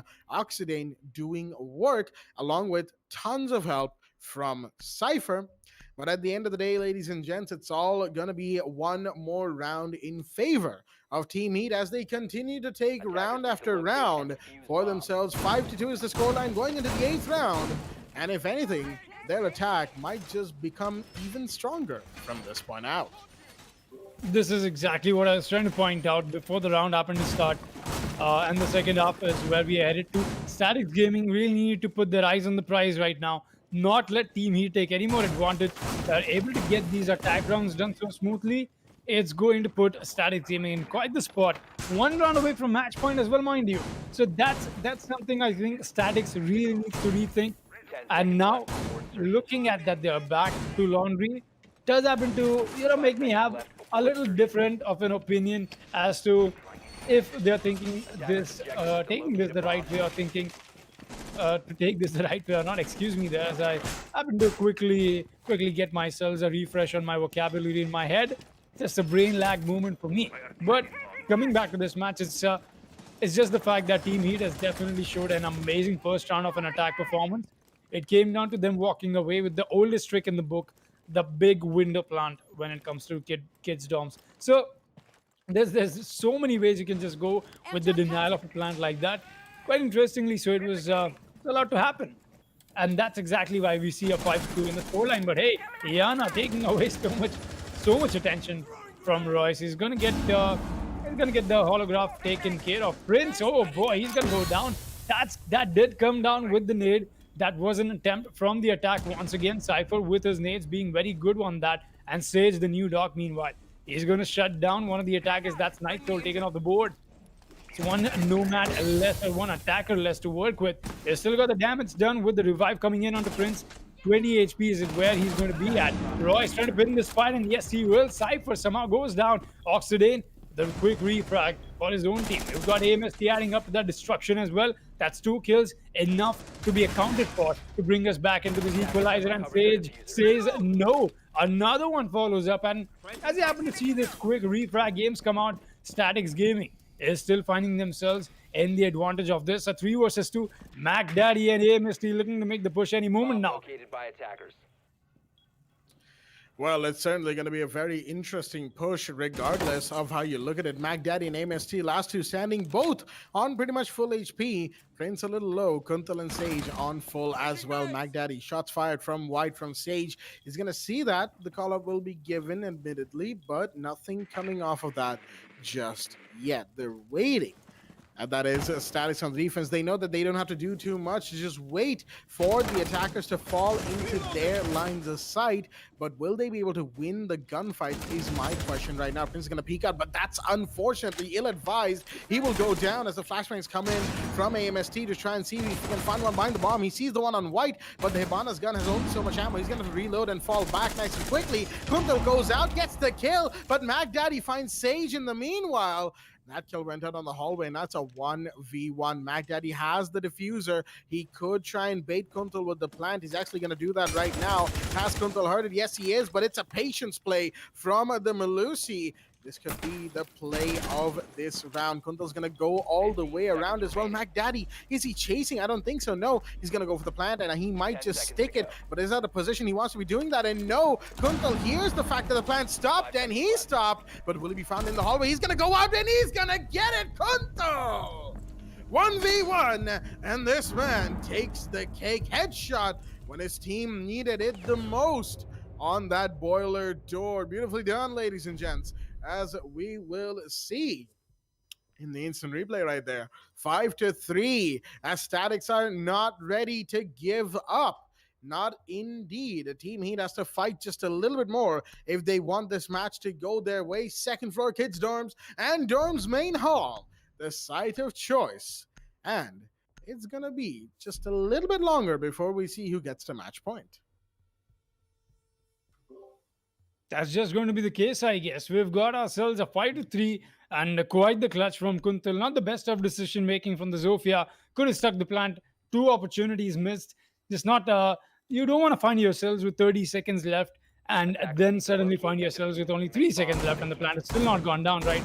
And a 1v1, going for that plant when you have ample amount of time is always the play, because the counterplay for the defender is most definitely the opposite, is wasting it, and that's exactly what Kuntal did perfectly. In fact, very well done, able to play off mind games with the Zofia. So just able to confuse her enough to put her in that spot. We'll be headed to 5-3 round 9. Let's see what this match though still happens to offer us. There's so much we still haven't seen, or maybe it's just the fact that we've seen it all and just happens to bring up to the saturation point. No, I'm not going off on that tangent again, people. I'm just gonna web myself back to this one. That's of course this round in play. See you smiling over there, Blackjack. But yeah, I get it. Yep, that I thumbs up back to you as well. Got Lane Joe coming in with the bandit batteries being placed. Not got a whole lot of commotion happening in the beginning. No spawn peaks of any sort from either of these teams. Even the first half, we didn't get to see that kind of play come out, unlike the first match for today into this division. We're still going to be looking to see this push happen from the side of the small towers and whatnot. That push has got to happen well. We see the roam clear being put into use, but just not good enough. Oh, that peak could have been fatal. Cypher might have just gotten a head taken off of a defender. But Statics Gaming knows better. They know exactly when to unpeak, and that's what they did, at least for now. 2 minutes left and ticking down to it. We've got Sage the new Ash, or Sage the new dog, rather, excuse me. It says that I'm too accustomed to saying Jet is the new Ash that I just completely forgot that Sage is the new dog. But completely diverting from the topic and not letting any other game overpower the spirit of this one, we'll be seeing a possible push from the side of the attack with the white stairs in the main window plant once again in the attempt of it. Team Heat has got to play this intelligently. You cannot come around to pulling the same thing off once again. And Statics Gaming, you cannot just expect them to wait and watch. Mac Daddy looking at the big window once again as we happen to hit the 1 minute 30-second mark. There's so many defenders and so many utilities that they've got to take care of. Once again, like I said, this does turn out to be one of the most defendable plant sites, if I may, because you happen to walk into that window, it is a death trap essentially that you've got to worry about. Let's see what this round unfolds. There goes Prince for a big peek. He's going to find one as well. AMST goes down. Mind you, there was still Cypher from down below. He's going to find lame jokes in the meanwhile as Prince goes down to Oxidane from White Stairs. The man has a goo mine in his shin, but he does not care, ladies and gents, as Kuntal is going back from the main stairs up to second floor, back towards site to support his teammates, Royce. He knows that that angle needs to be watched because his Frost Trap might be shot out, which it probably will be, all things considered, but he could add up to that by being the Frost to take the kill instead. Cypher and the Nomad, you know, taking a little bit of time to make sure that Frost Trap is in fact gone. Kuntal's gonna peek white. He's gonna find one as well. Can he find two? No, he doesn't. Falls back instead with the damage being done. Just takes it and falls back. Oh, that's a little unfortunate. Cypher gets it. Unfortunate for the Frost right there, Royce. The 9mm doesn't exactly fire fast enough, but Kuntal is still down below. He's gonna be seen as well and taken out. Cypher with a triple. Back is going for the plant. The C4 comes out. Will it find him? No, it's been shot. And now it's all down to Sage. He's gonna get one. Can he get the kill onto another? No, not quite. And went for the planter, but he couldn't get it as well. Oh, that was so close. Night Soul will secure for his teammate, making sure that the cover was in there. Even a little shake of the head in the kill feed, as we will see in the instant replay right there, ladies and gents. That could have been the round for Statics as well. They could have gone 4-5 up. But unfortunately, it wasn't quite there. Sage nearly had the play as well. Couldn't get the down onto Night Soul. I'm not sure if it's because he ran out of bullets or what, but he did have to fall back for some reason. And when he went out for the repeak, he got taken down by the PRB. Second floor Kids Domes and Dormlane Hall will be the side of choice once again, as Team Heat will certainly have to change things up. You know, their main big window, big window dorms and White Stairs push has sort of been read into, if you will. Team Heat, they did take the round, admittedly. Their gunfight potential and peaks, the angles that they decide to go for, certainly helped them. But you could see that Statics were actively trying to deny that exact push. Where they failed was a little bit due to positioning, a little bit due to unfortunate circumstances, and a little bit due to their gunfight selection not exactly being the best, or maybe there was a drone somewhere in their vicinity that they didn't spot or didn't take out due to constraints that were being placed on them by the attack. But regardless of those factors, if you will, STZ did manage to take, almost take that attacking strategy into account and work with it. Wasn't quite there, unfortunately. Maybe this round could change things up. Maybe this one could be the one where Team Heat finally, on this second floor push, loses a round. But if it is, then we're going to have a very interesting one round more indeed. Now, something to call into attention right here, Kuntal is marking the particular reinforced wall from the side of his teammates. And I feel like that may have been a misplaced reinforcement, if I say so myself, because they like to have the wall off to the right reinforced with the one to the left open for that big dorms window. That's not the case this time, and no rotation has been opened either. So I think that may have been a little bit of a misplay from the side of STZ's defenders. And Kuntal might not have been too happy about that. I get it, when you want your teammates to do a particular thing and they don't, it can be a little bit infuriating on the odd occasion. But Royce, right now, going up to his tower, he knows that there's two at the very least on second floor, will take care of that air jab that would have otherwise denied him, as Lane Jokes takes care of a drone as well. Cypher, in the meanwhile, is going to go out of tower, interestingly enough, but Royce, he was a bit too busy looking too far up ahead to see what was right in front of him. That was Night Soul to take him down. And teammate will take the first kill at a minute 30 on the round, and it's a 4v5. Statics, once again, at a disadvantage. Statics are at a disadvantage for sure, but this is only the start of it. They could still make amends with a 4v5 that they're looking to close this distance on. Prince has still got himself this angle from the hallway. We've not got a whole lot happening coming in from the side of the attack except for that first kill, but never mind. Kuntal with the refrag is going to keep his team breathing, is going to push them back up in this equalized scoreline of a man count that we see. 60 seconds and counting down to it. Lame Jokes. He's got himself stunned quite a bit. He's expecting to go for that aggressive peak, which he will, and he will win that. That's right. The peak coming in from Lame Jokes, turning out the advantage for Statics Gaming rather. We're looking to see that push happen. Lame Jokes gets another one, and Mac Daddy is here to fall into line, but a little too late. If I may, the Zofia could have been a little more influential with making the push towards the site when the rest of the teammates were as well, but just able to get caught off in the wrong spot. Prince taking some damage right now.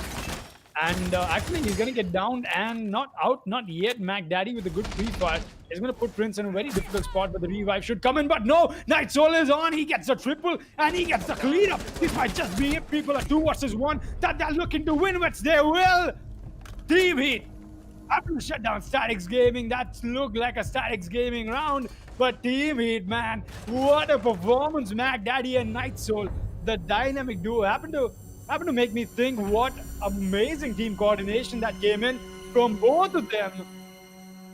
Just a disappointment to see Statics Gaming go down like that. It'll be Night Soul to take the MVP as well, people, as we happen to take a quick reflection on the scorecard and go back to our faces that we've got Night Soul on 12 kills, Oxidane on 11, and follow-up from AMST on 9, Mac Daddy on 6, and Cypher himself on 8. That's quite the performance, man. You happen to think about it, you just see Team Heat coming in with all of this stuff. Beautiful, amazing match, at least in terms of the second half we got to witness. I was expecting to see Statics Gaming just able to make the push through their defensive half, able to try and stay alive, try and stay relevant to what they're doing. Team Heat just shut them down even when it came to their attacking rounds. Defense, flawless, not impeccable, but it still could have been something that we could see them changing. But hey, apart from that, Team Heat, what really happened to bring out the best in them was the second half. We'll be taking a quick look at the highlights and reliving the moment, of course, people. That's where we most definitely need to, as well, as we saw quite the stuff.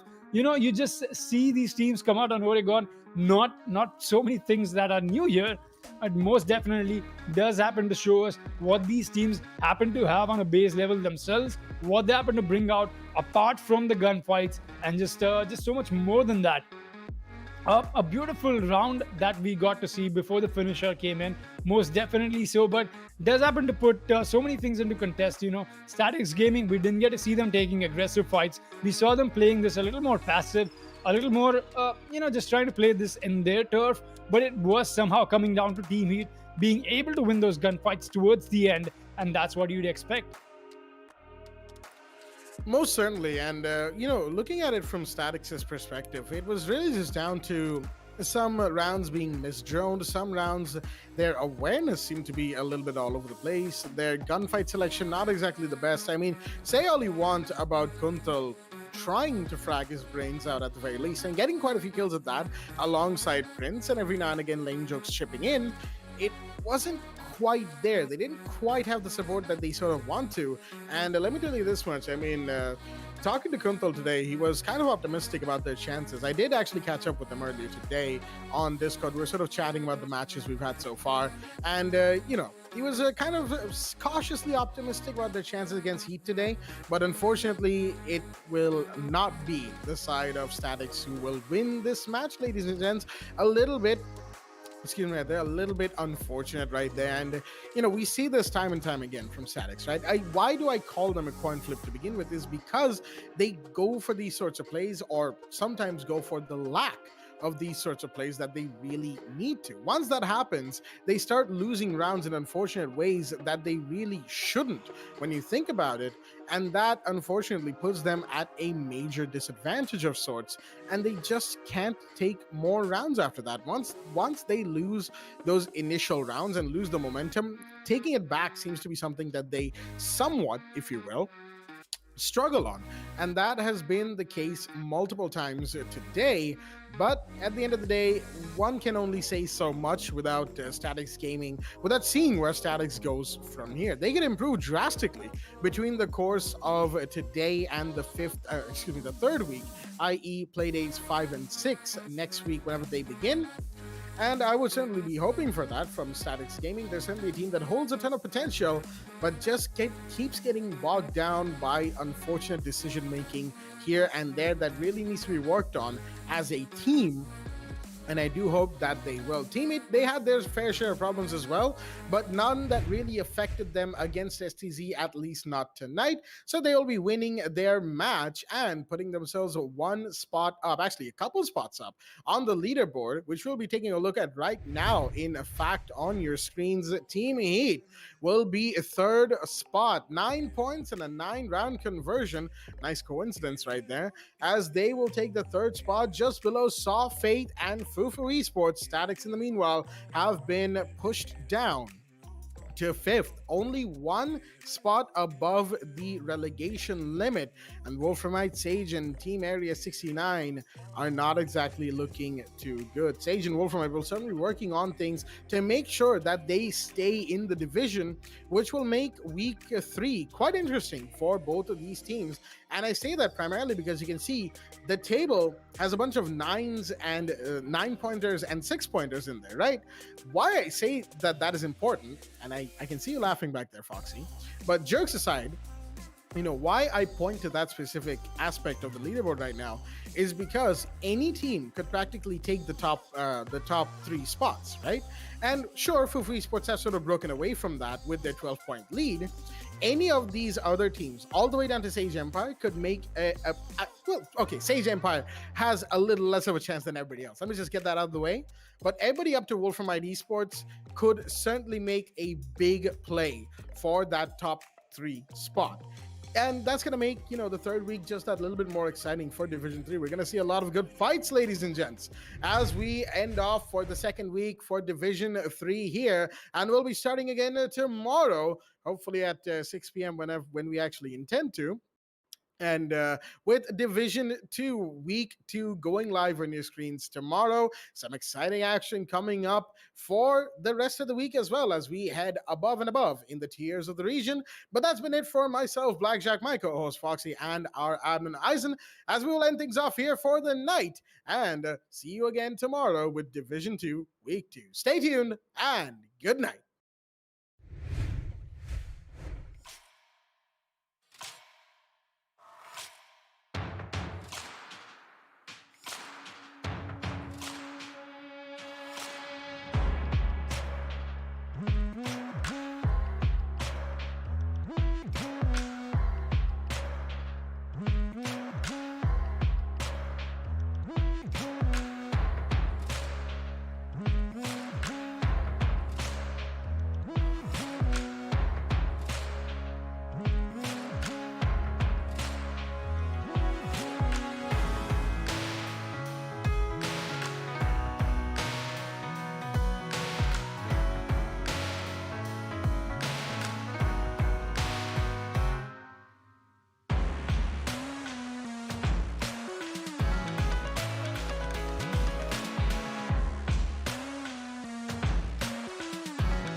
We head for the sky, it's alright.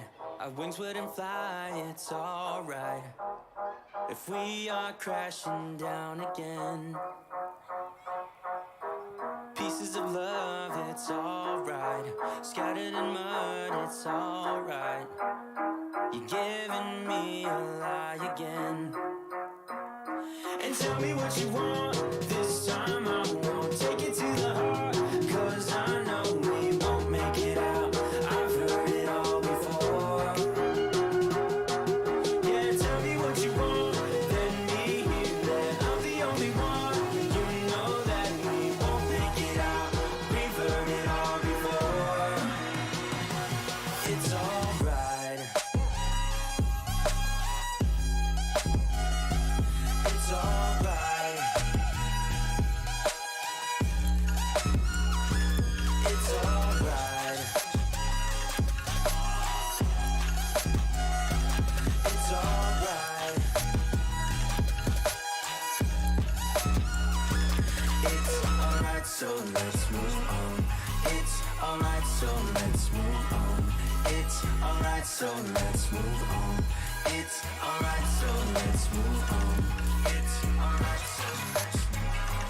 It's alright, so let's move on. It's alright, so let's move on. It's alright, so let's move on. We head for the sky, it's alright. Our wings wouldn't fly, it's alright. If we are crashing down again, pieces of love, it's alright. Scattered in mud, it's alright. You're giving me a lie again. And tell me what you want, this time I won't take it to the heart. Cause I know we won't make it out, I've heard it all before. Yeah, tell me what you want, let me hear that I'm the only one. You know that we won't make it out, we've heard it all before. It's alright. Hey. It's alright.